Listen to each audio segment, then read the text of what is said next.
Draymond said he's the greatest defensive player of all time.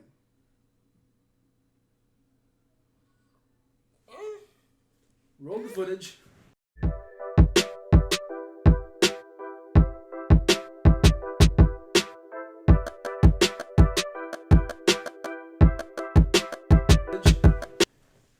What is up, people? Overconfident Sports back at it. So, Draymond Green said he's the greatest defensive player of all time. Let's compartmentalize here. Is Draymond Green correct? I wouldn't say he's the best. I would say he is one of the best. I would say this. I'm gonna say this. Draymond is not the greatest defensive player of all time. In all honesty, he's not.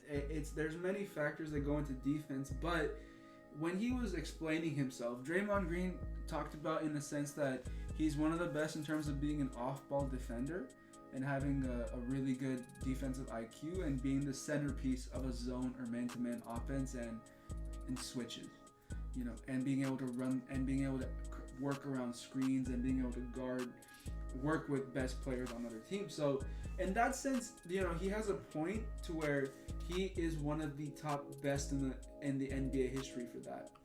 But that doesn't mean he's the greatest defensive player of all time, because I personally can't even say he's the best defensive player in the league right now, because you have people like Ben Simmons, Rudy Gobert. But I'm going to say Ben Simmons is like the best defensive player. I have him for Defensive Player of the Year of this season for Ben Simmons.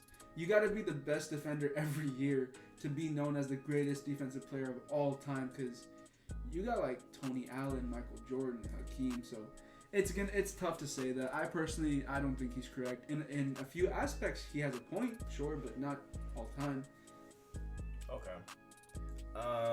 Well, to defend Dre on this point, who else on his team could really defend? The Warriors. Wiseman? That's about it. Yeah, but I think they ain't got nobody. Andre Iguodala, he's not on there no more. I mean, I'm talking about in their run. Yeah, you mean like now or during the run?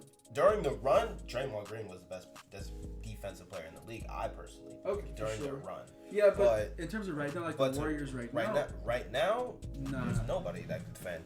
But I think he's better than Rudy Gobert is right now, personally. But I will agree with you on this point that Ben Simmons is the defensive player of the year. Let me ask you something. Why do you think Draymond is better than Rudy Gobert right now defensively? Because he's able to switch on that 1 through 5. Okay. Rudy Gobert can't do that. Do you think he's better than Ben Simmons right now? Yes. Defensively? Oh, defensively? No. Okay. So no. I think Ben Simmons is the defensive player of the year this year. But as far as all time, I mean, I'm looking at this list, courteous of lineups right now. They have Hakeem Olajuwon as the best defensive player of all time. I could agree with that. I don't know about Bill Russell at number 2. I think Scottie Pippen should be Dennis Rodman's number 3, but I think Scottie Pippen's at 4, and he should be higher, maybe at number 2. But as far as Draymond Green, I think he's around top 15, I believe. I'm gonna say top 15. I'm gonna say top 20. Just because I think that Draymond Green has, I think, an underrated sense of offensive skill set in terms of what he does off ball for an offense. I think defense is something that stems mainly from his IQ, not from his tenacity or physicality. I think that there's other defensive players in history where they're stronger than him, faster than him, and their main job was defense. Draymond Green has other responsibilities offensively, like setting screens, pick and rolls, etc. Like, I remember there was this Twitter feud between him and Tony Allen. And if Kobe Bryant and Kevin Durant say Tony Allen was the best person that guarded me, that's it. I'm sorry, that's it. Like, no conversation. So I think he's top 20 all time, just because he has Defensive Player of the Year with him.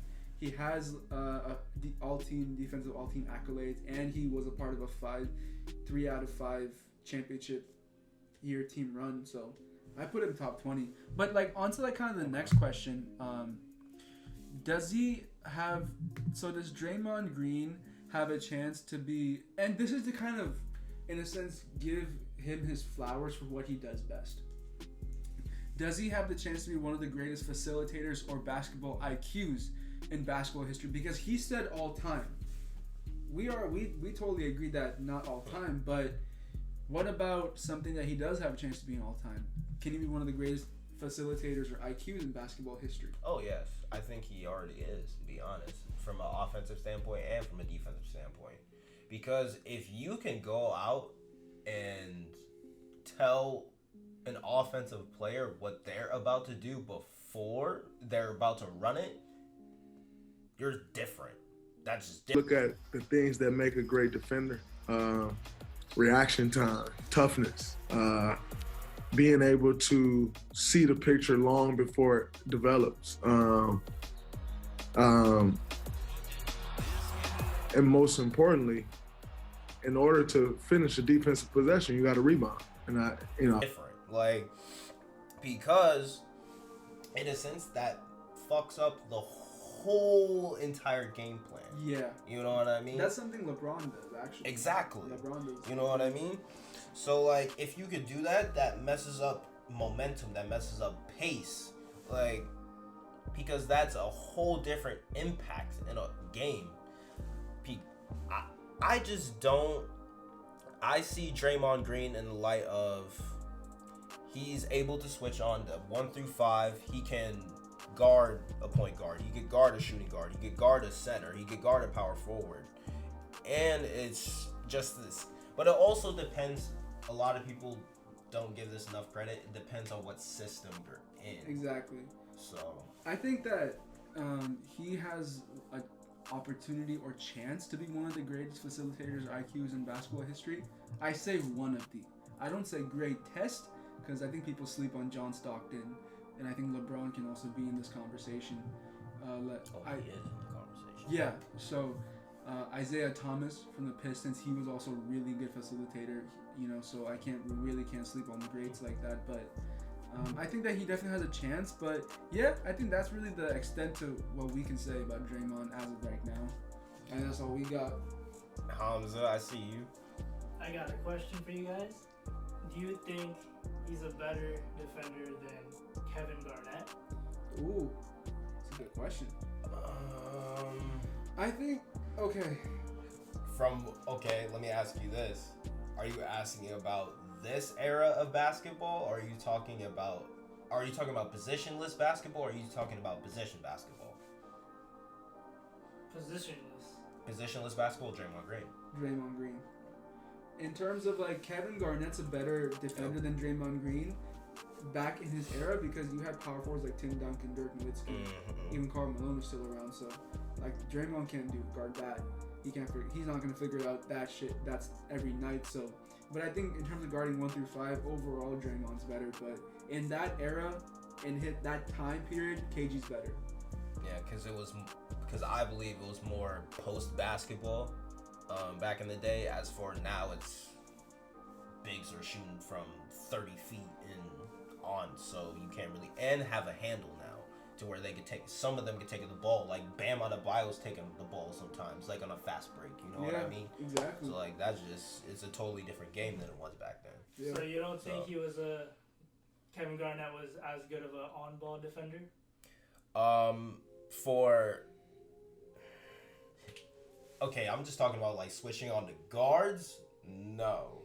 As for his position, guarding on ball, yes. Kevin Garnett was elite, but I just don't think he could, like, Kevin Garnett. Imagine Kevin Garnett switching on to a De'Aaron Fox nowadays, or John Morant. I don't think he has an answer for that nowadays. That's just me personally. Maybe early on in his career, Kevin Garnett, yes. Also think about this way, like defense back then is different defense now. You can't touch players on defense now. Exactly. If the same defensive rules were there back then, like with the same physicality, I don't think John Morant or like Trae Young is getting all these, or Steph Curry is getting all these points in the paint, personally. Yeah, bro. So, like, look at what was it? Was it yesterday or 2 days ago? Dwight Howard just got ejected for a push for running into Montrezl Harrell. Yeah. Like, come on, bro. Like, that's what we're getting technical fouls for now. Like, Yeah, it's tough. it's totally different now. Unfortunate. But hey, that's all we got on this. Let us know what y'all think. Please like, subscribe, hit the notification bell. Follow Overconfident Sports on Instagram, and we'll see y'all later. Peace.